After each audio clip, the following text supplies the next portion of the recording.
उन्हें इन्वेस्टमेंट का ज्ञान नहीं है, उन्हें पैसा लगाने का ज्ञान नहीं कि पैसा कहाँ लगाएं, इसलिए उनका पैसा डूब रहा है। बैंक में रखा पैसा, पोस्ट ऑफिस में रखा पैसा, या जहाँ कहीं भी अधिकतर आप लोग पैसा रखते हैं, सारा का सारा पैसा डूब रहा है। आपको पता नहीं है कि आखिर कैसे डूब रहा है। तो बस दोस्तों, मैं बताऊंगा आप सभी को कि पैसा डूबने का कारण जो है, पैसे के बारे में हम ना जानते हुए उनका कम रेट ऑफ इंटरेस्ट जो होता है, उसके वजह से पैसा डूब रहा है। पैसा कहीं जा नहीं रहा है, लेकिन वह आपको अपने स्थान पे ही पैसा डूब रहा है। और कैसे डूब रहा है, मैंने इस पर भी वीडियो बनाया था कि पैसा डूब रहा है, लेकिन फिर भी मैंने सोचा कि इसके ऊपर और वीडियो मैं बनाऊं, ताकि मैं विस्तार से बता सकूं कि इसको कैसे मेंटेन करना होगा। तो दोस्तों, पैसा तो डूब ही रहा है, इसको मेंटेन करने के लिए मात्र दो तरीके हैं। एक तरीका है बिजनेस कर लीजिए, या तो स्टॉक मार्केट में आप पैसा लगा लीजिए, इक्विटी फंड में, रियल एस्टेट में, या अन्य जगहों पे, या तो बिजनेस कर लीजिए। दो ही मात्र रास्ते हैं। तो चलिए मैं इस पर फोकस करता हूं, और फोकस करने के साथ साथ मैं कहूँगा कि चैनल को सब्सक्राइब कर लीजिए और वीडियो को लाइक करें, और अच्छा लगे तो शेयर कर दें। तो दोस्तों, इन्वेस्टमेंट का ज्ञान होना अति आवश्यक है। जब तक इन्वेस्टमेंट का ज्ञान नहीं होगा तब तक आप कुछ नहीं कर सकते हैं।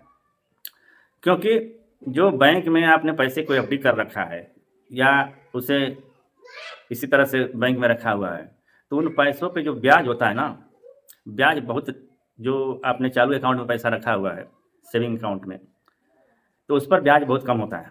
मुश्किल से 2-2.5% के आसपास जो ब्याज मिल जाएगा, वही ब्याज मिल सकता है। उस पर कोई विशेष ब्याज नहीं है। करेंट खाता है आपके पास, करेंट अकाउंट है, तो उस पर तो कोई ब्याज ही नहीं है। एफडी करते हैं तो एफडी पे 5 से 6% के आसपास का ब्याज है, उससे अधिक का ब्याज नहीं है। अब इसे समझते हैं कि मैं क्यों कहा कि पैसा डूब रहा है, सभी का पैसा डूब रहा है। हाँ, बुद्धिजीवियों का, जो बड़ी सोच वाले लोग हैं, उनका पैसा नहीं डूब रहा है, पैसा आपका डूब रहा है। देखिए, महंगाई जो है कि हर चीज़ को तहस नहस कर देती है। तो जो इन्फ्लेशन रेट है, महंगाई का रेट है, उस रेट से यदि ऊपर उस रेट से यदि ऊपर हमें पैसा मिलता तो हमारा पैसा नहीं डूबता। लेकिन उस रेट के बराबर या उस रेट से कम पैसा मिलेगा तो पैसा डूबेगा, ये निश्चित है। इसीलिए पैसा डूब रहा है। कोई लेके भाग नहीं रहा है, लेकिन उसे कौन खा रहा है? महंगाई खा रही है। तो पैसा उसी तरह से आपका जा रहा है। कहने का मतलब ये है कि देखिए, आज महंगाई दर कितना है, लगभग साढ़े साल का देखेंगे तो लगभग 6.5% के आसपास का महंगाई दर है।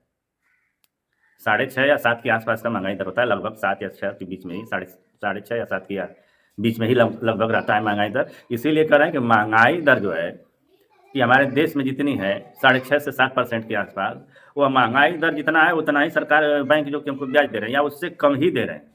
किसी किसी में तो 5.5 या 6% के आसपास है। तो हमारा जो पैसा है, महंगाई उसी तरह से खाली। कहने का मतलब यह है कि मान लीजिए आज किसी वस्तु का दाम 100 रुपया है, तो अगले साल कितना का हो जाएगी? अगले साल वो 6 रुपया उस पर एक्स्ट्रा बढ़ जाएगा। जब साल दर साल 6.5% या 6% या 7% के आसपास महंगाई दर है, तो लगभग 7 रुपया के आसपास महंगाई बढ़ जाएगी। तो वस्तु कितनी की हो गई? वह वस्तु हो गई लगभग 107 रुपये की। तो आज जो 100 रुपये की वस्तु खरीदे हैं, अगले साल वो 107 रुपये की खरीदेंगे। तो बैंक जो है कि हमारा 6.5% या 6% के आसपास जो ब्याज दे रहा है, उस ब्याज की वजह से वह पैसा जो कि सिर्फ मेंटेन हो रहा है, आपको कुछ नहीं मिला। आपको 100 रुपया था तो 100 रुपया का 6 रुपया दे दिया, 100 रुपये का 6 रुपया दे दिया, तो 6 रुपया में आपको मिला क्या? सिर्फ आपके पैसे को मेंटेन कर दिया। यानी आपकी जो 100 रुपये की कीमत थी, इस साल भी 100 रुपये की कीमत बनी रहेगी। आपको कुछ नहीं मिला। अब यही बात मैं समझाने की कोशिश करता हूँ बार-बार लोगों को कि देखिए आपका पैसा इस तरह से डूब रहा है। सिर्फ़ पैसे को मेंटेन करते जा रहा है। आज मान लीजिए ₹100 की कीमत ₹100 है, पिछले अगले 10 वर्ष में उसकी कीमत ₹200 होगी, तो बैंक क्या करेगा कि आपकी ₹100 की कीमत को ₹200 के आस-पास ला खड़ा कर देगा। जो आप 10,000 की जो वस्तु खरीदते थे, वो आप 20,000 में खरीदेंगे, तो आप सोचेंगे चलिए ठीक है इतना तो है। लेकिन आप जब पीछे मुड़कर देखेंगे जिस वस्तु की कीमत उस समय 10,000 या ₹100 थी, आज जो कि ₹200 के आस-पास है, 10 का 20 हो गया है। तो पैसा का कोई आपको फ़ायदा नहीं मिला, सिर्फ़ पैसे को मेंटेन करने का फ़ायदा मिलता है। तो पैसा के फ़ायदे के लिए क्या करना चाहेंगे? पैसा का जो फ़ायदा है, उसको आगे बढ़ाने के लिए आपको मात्र 2 काम करने होंगे। 2 काम के सिवा तीसरा काम तो कोई है ही नहीं है उसको जो कि वो करने के लिए, आपके पैसे को बचाने के लिए। पहला काम जो है, आपको बिज़नेस करना होगा। आप जो भी पैसा रख रहे हैं, जो भी पैसा है, आपके पास यदि विवेक है, तो आप उसे बिज़नेस में डालें। बिज़नेस बहुत बड़ा कुछ नहीं खरीद कर सकते हैं, तो कुछ खरीदिए और बेचिए। कुछ खरीद लीजिए और बेच दीजिए। मोटा अमाउंट वाला वस्तु भी कोई खरीद लीजिए और बेच दीजिए। आपको इसके टर्नओवर से जो कि जो पैसा होता है ना, वो पैसा आपका बढ़ जाएगा और उससे बैंक से कई गुना आपको अधिक फ़ायदा देगा। यदि साल में आप पर डे उसे खरीदने-बेचने का जो काम करना शुरू कर सकते हैं, तो उससे आपका पैसा ज़्यादा मेंटेन होगा, बैंक से कुछ भी मेंटेन नहीं होने वाला। या तो कोई छोटा-मोटा बिज़नेस आपके पास हो जो पर डे का अच्छा खासा वो कमाए कमाए मान लीजिए मिनिमम बिज़नेस ही है, जो पर डे का 500 या ₹1000 कमाया जा सकता है। उसके ज़रिए आप यदि बिज़नेस या खरीद-बिक्री आप चालू कर देंगे, तो उसके ज़रिए आपका पैसा जो है कि ग्रो करना शुरू कर देगा। जब तक आप नहीं करेंगे, तब तक पैसा ग्रो नहीं करने वाला भैया। बैंक में करेंगे नहीं होगा, एलआईसी में ले जाके जमा करेंगे, वहाँ भी आप डूबेंगे ही डूबेंगे। हर जगह आप डूब रहे हैं, लेकिन सिर्फ़ समझने की ज़रूरत है, आपको पता नहीं है। तो आपको बिज़नेस करने होंगे और दूसरा रास्ता है इन्वेस्टमेंट का। इन्वेस्टमेंट कौन-सा इन्वेस्टमेंट? बैंकिंग का इन्वेस्टमेंट जो होता है, बैंक में जो पूँजी आप लगाते हैं, वहाँ पर जो पूँजी जो डेली का लेनी-देनी का मैटर है, उसको बैंक में आप रख सकते हैं। लेकिन जो मोटा अमाउंट एफडी करते हैं, आप उसे एफडी मत कीजिए। एफडी के रूप में आप स्टॉक मार्केट में बहुत कम रिस्क पे आप पैसा लगाते हैं किसी ट्रेडर को पकड़कर या म्यूचुअल फंड में भी आप लगा देते हैं, तो बैंक से कहीं बेहतर रिटर्न आपको मिल सकते हैं।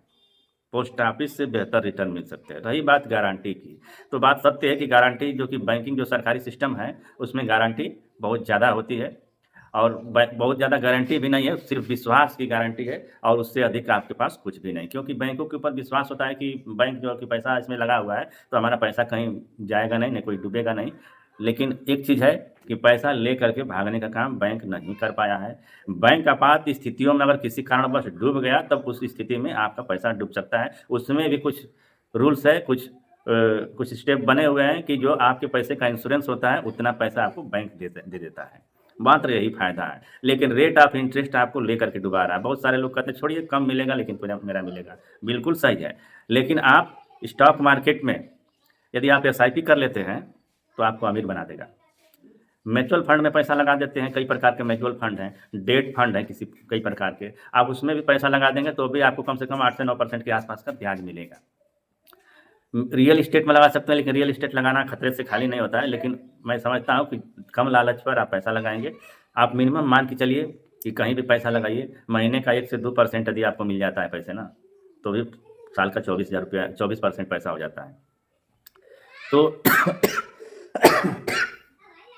महीने का 2% 3% पैसा मिलना बहुत मायने रखता है। किसी ट्रेडर को आप अपना पैसा दे करके जहाँ पे आपको बढ़िया विश्वास हो, वहाँ से भी आप अच्छा खासा पैसा बना सकते हैं। अगर मान लीजिए कोई ट्रेडर 20-22 दिन का ट्रेडिंग काल होता है, उसमें अगर मान के चलिए 3 दिन ही मार्केट में आपको 1-1 परसेंट करके पैसा देता है, तो 3% पैसा देता है, तो भी साल का 36% हो जाता है। तो हमेशा फ़ायदे में रहेंगे। कम लालच पे आप ट्रेडिंग के क्षेत्र में जाइए। आप स्वयं भी ट्रेडिंग कर सकते हैं। आप यहाँ पढ़े-लिखे जानकार अच्छे खासे हैं, तो आप स्वयं भी ट्रेडिंग कर सकते हैं। लेकिन मैं कहूँगा कि जो एक्सपर्ट है, उनके भरोसे आप अपना काम करवाइए। तो मात्र 2 ही रास्ते थे, एक बिज़नेस के द्वारा और एक investment. Equity share, mutual fund, SIP, ये सारे टिप्स हैं। डेट फंड है, ईटीएफ है, तमाम तरह की व्यवस्थाएँ हैं, जिससे आपको अच्छा मुनाफ़ा मिल सकता है। लेकिन मैं रिस्क के ऊपर मैं एक चीज़ कहना चाहूँगा कि रिस्क कहाँ नहीं है, रिस्क हर जगह है, आपको समझने की थोड़ा वो है। रिस्क हर जगह है, रिस्क हर जगह रहता है और लोग सोचते हैं कि रिस्क लेने का क्या मतलब है, तो रिस्क नहीं लेंगे तो आप इस ज़माने में पीछे हो जाएँगे।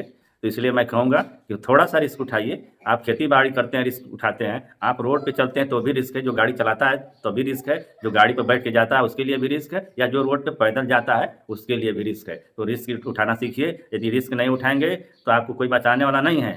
यदि आपके घर में आफ़त आ गई तो हर रिस्क आदमी उठाने के लिए तैयार होता है। कर्जा को आप जो भी होता है सब कुछ लेता है और लेकर के आदमी की जान बचाने की कोशिश करता है। लड़ाई लड़ने की जहाँ ज़रूरत आ जाती है तो आप लड़ने के और मरने के लिए तैयार हो जाते हैं। तो आप ठीक यह फाइनेंशियल एक प्रकार की समस्याएँ हैं, इससे आप बचने के लिए आप कोशिश करेंगे तो आप बच जाएँगे और आप आगे बढ़ जाएँगे। अगर इस तरह से ही सोचते रहें, रिस्क से डरते रहें तो पता चलेगा कि आप कुछ नहीं कर पाएँगे। इसके लिए मैं धन्यवाद, नमस्कार।